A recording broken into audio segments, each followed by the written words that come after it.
Hello, everybody. Welcome. This is our part one presentation of meaning making during 2020. And just to give you a little bit more information about us, we'll take a moment to tell you a little bit more about ourselves. I'm Claudine Lucena. I'm an LMFT and LPC licensed here in Texas. I did my master's degree at St. Ed's in the Master of Arts in Counseling program. I primarily work with individuals, couples, and families, work with a lot of immigrant first and second generation Americans. I work with creatives, as well as neurodiverse clients and other marginalized identities. We work on issues related to culture and race, relational concerns, things like chronic illness or medical depression, as well as depression and anxiety. Hello, my name is Paola Ortiz. I'm also a licensed marriage and family therapist associate. And I got my undergrad and my master's at St. Edward's, and the populations and passions I work with are pretty similar to Claudine's, all marginalized communities, immigrants, first and second generation Americans, and more specifically, I work with women's issues, race and cultural identities, family issues, divorce recovery, all across the board with individuals, couples, and families. And so just to get started, we want to be clear on what our objectives were. As I mentioned before, this is 2 parts, and the recording will only be of part 1, and this is just to dive into understanding ourselves during 2020 through meaning making. And for part 1, just to clarify, we want to make sure that everyone understands what this is not, and this presentation does not replace therapy. While there might be questions that come up for you that might be a little more personalized, you're more than welcome to write those down. So we will be available for you all in case you want to reach out to us and want to ask more specific questions, anything that you might want to keep private, and you will have our contact information ahead of time in case that's something that you want to do. And so as we all know, when we think of the year 2020, a lot of things come up for us, but more specifically, we wanted to highlight some of the very big areas that have, that we've all experienced. And most of all, isolation. I think that can be pretty similar across the board for all of us in different ways, right? Even if we've been in quarantine on our own or in quarantine with our families, there's still very much a way that we can all experience isolation. And that definitely the impact trickles down on everything else, like our family dynamics, right? How often are we seeing our families, and are they in our pod? And what does that look like? Is it increasing conflict or anxiety? And so many people have lost their jobs, and so our financial situations have changed in a very big way. Our coping skills, right? Some people may have been doing therapy before and they have some coping skills, or other people are experiencing it for the first time this past year and having to learn new ways of coping. And one of the very big ones is grief and loss. I think a lot of people think of death when we think of grief and loss, and that has happened. That has been a big part because of the pandemic.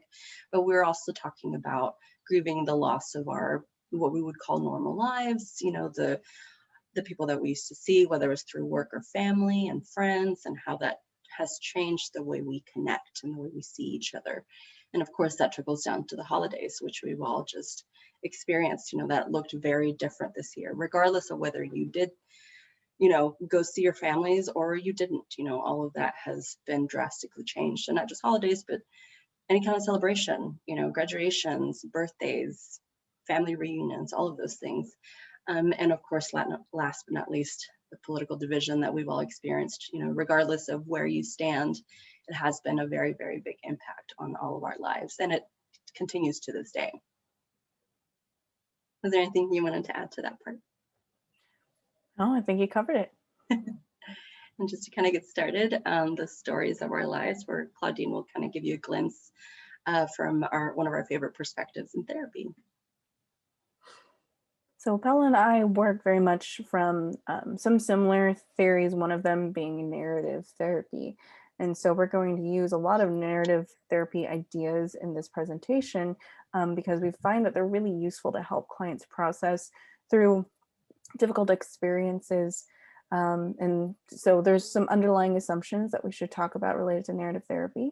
One of them being that the way people interpret their experience has a powerful influence on their lives.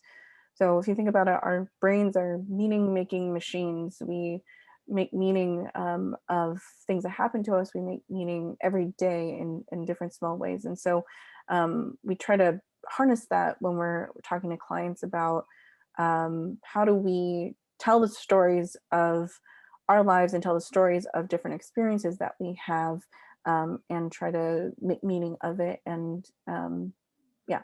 So another assumption is that we make meaning through stories and language. And so um, by telling stories, we send, we share specific messages, we share specific values. And so that includes the stories that we tell ourselves about different things that have happened to us. Um, Other parts about narrative therapy that'll be relevant for this presentation are the idea of a problem-saturated story. So often when we tell stories to ourselves about difficult moments, we talk about them from problem to problem to problem. Um, and when you think about what story does that tell overall, it's a either an experience that's wrought with difficulty, with failure, with loss, and if that's the only story that we're telling about something that's happened to us, then the meaning that we take away from that is often pretty negative. So what we want to do is, in addition to those problems, we want to also be able to highlight the sparkling moments and to recognize that in oftentimes in the stories that we tell ourselves, we skip over or we don't pay as much attention to the moments that where we were resilient.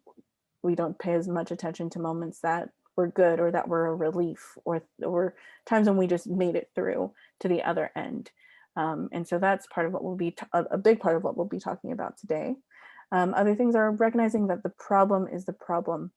Um, and so part of this is, recognizing that something like stressors that we feel in our relationships, or maybe we mess up something at work or at school. Um, Sometimes we then think of ourselves as the problem, or we think about our partner as the problem. And what we want to do is help you shift from thinking that way and recognizing, so what is the problem that's going on? Is the problem that there is a global pandemic going on that's causing a lot of stress in your life, and that's what leading to some of these other things that are going on? Or is the problem stress itself, or is the problem anxiety? We want to be able to label what the problem is so that we can orient ourselves around that problem. Are we fighting against that problem? Are we working with it? Are there times when we're able to set it aside? And so part of that, recognizing that the problem is also externalizing the problem, seeing it outside of ourselves. And so it's not that, my identity, if someone were to have anxiety, yes, they may be an anxious person, but they are not their anxiety. It's important to help them see that, how is it that some of these thoughts are anxiety speaking right now, or anxiety taking over, and being able to separate yourself from it. That's a great way to put it. And one of the things, without sidetracking us too much, is just something that I remembered that I know Claudine and I love talking about, is when we talk about meaning making through stories and language, that can very much vary based on our culture and influence and background and all of that. And so always paying attention to how that influences, in addition to the context that we live in, right? For me as Mexican American, right, I have that language and story behind me, but also living within a context of being an American, right? And so those things can often, I mean, not often, all the time, right? Give us an idea of how we can figure out our stories, if that makes sense. Yeah, and that goes for gender as well. I'm glad that you brought that up, Paula, around culture, because gender can also shape, if we think about the same moment that one person has, either because of the gender that they identify with, or the gender that others perceive them as, then that experience may be viewed as different. But anyway, yeah, Right. like you said, we'll not get too much into that. But We'll get carried I away think with it, but those different identities right. that you have are going to influence the story that you tell about yourselves, and therefore the meaning that you make of it. Right. So a storyline is comprised of events in a sequence across time, and organized according to a plot or theme. And so when we talk about viewing these experiences as stories, we really are thinking about, so what are the events that have gone in your life, and what sequence did they occur, and how are they organized in a way that you tell that story to yourself? Sparkling moments are those moments when the problem did not dominate your life. And so, it's important to recognize that sparkling moments, we're not asking you to only think about the sparkling moments. It's more like we're asking you to bring them up and to intentionally call them to mind and to recognize that these moments carry just as much weight and tell just as much about your story as the problems going on. Right.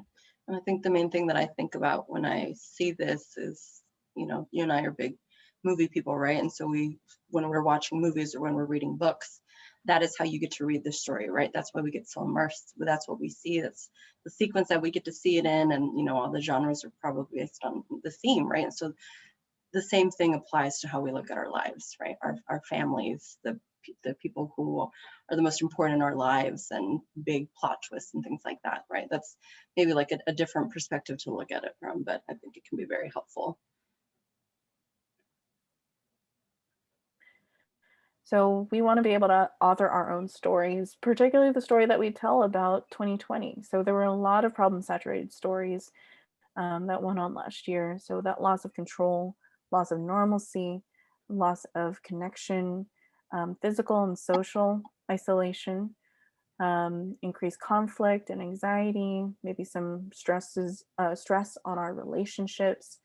A lot of us have had to change expectations for how we expected 2020 to go, or expected major milestones to go. There was plenty of changes in plans in 2020 as well. And then also just the looming uncertainty for much of last year. I mean, luckily we're able to do this presentation at a time when multiple vaccines exist. But for a long time, without that, it was really hard to pin down a timeline on when things could go back to normal. And so that uncertainty is really difficult for people to deal with just as human beings. And so what we want to do is also focus on what were the sparkling moments, what were those moments when these problems did not dominate our lives in 2020. So maybe some of you were able to spend more time with the loved ones that you lived with, or with friends or housemates or pets, people that maybe because you were busy commuting or going off to work, you didn't have as much time to spend with each other. I know I've talked to a few moms who have been able to spend more time with their newborn or toddler than they normally would have. Some of us have been able to have some more time to rest or slow down or catch up. Just being able to slow things down from the hustle and bustle of life before 2020. We've also found some creative ways to connect with each other and to work. I know one thing that had been talked about last year was changing that term from social isolation to social distancing to physical distancing, because we can still be social. There's so many ways available to us that we have found and adapted to be able to connect with our loved ones, and to continue doing our work as well. There's also been some increased accessibility to services, therapy being one of them. I know many of my clients have been grateful for the option to continue therapy through telehealth, and others to continue meeting with doctors over telemedicine services, and accessibility to other things that maybe we hadn't caught up with yet, but we were forced to catch up with as a society last year, using technology. And then, of course, those moments when you showed grit, resilience, and adaptability. What were those moments in your life, when those sparkling moments, when your life wasn't dominated by the problem, or because the problem was happening, you were able to show that, how much strength you were able to show, or how vulnerable, the kind of, I bring up vulnerability, even though I think for a lot of people it sounds like a negative thing, but it takes courage to be vulnerable. And so to me, as a therapist, when I think about those moments when you were vulnerable, to me, that's an act of courage. And so I see that as resiliency as well. Yeah, no, that makes total sense. And I think maybe for the people watching, whether these are not the specific relatable to your own family, there might be kind of like a similar theme. And so we look forward to kind of hearing your experiences on what that looks like, or if there's, maybe stuff that we didn't cover. But the idea is to get you to think about those sparkling moments. And when we think about that, it doesn't have to be, oh, I had this most amazing month. It doesn't matter whether it was a minute or 5 minutes while you sat down and you were reading one of your favorite books, or it was like a whole new hobby that you picked up, whether or not that's something that you wanted to do, right? These don't necessarily have to be there's no template for them, right? They really can be moments that you deem as sparkling, and when it wasn't, chaotic, and it wasn't, filled with worry like a lot of 2020 has been. So just kind of take a moment to think of what your sparkling moment is, or moments, right? And whether it's a pattern, or something that you've developed over time, or if it's something new that you learned, just kind of keep that image in your mind of what that looks like.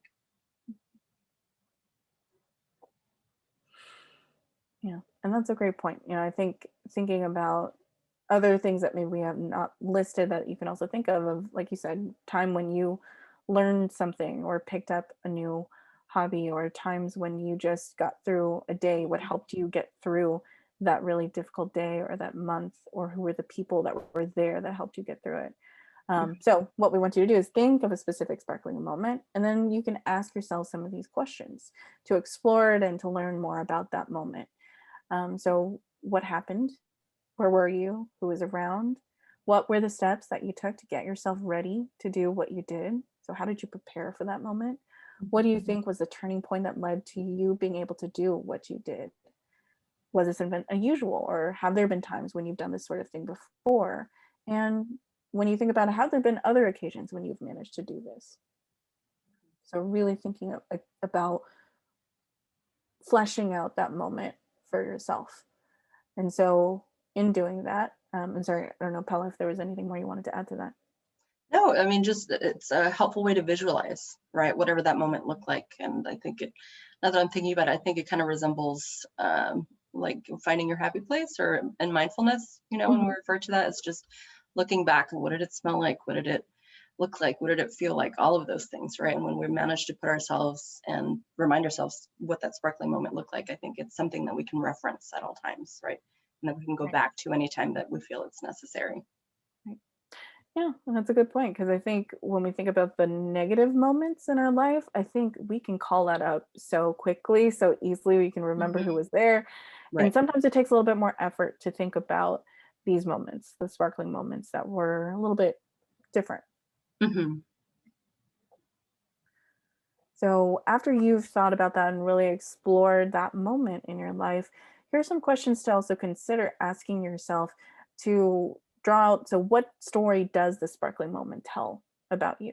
So some of those questions can be as you've been describing these times or thinking about these times, when you've been able to evade the problem or evade the influence of the problem, or you've been able to outsmart it. What do you think this says about you as a person? What were you hoping for? What does this action say about your hopes for your life?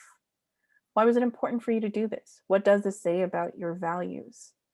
And why is this something that is important for you? What do you think it says about you that you care about this? And one of the things that maybe I forgot to mention before is that whenever we're thinking of these sparkling moments, they don't necessarily need to be just you, right? Which is why I think the who was around you and where were you, I think those are really good indicators about other people who may have been involved, right?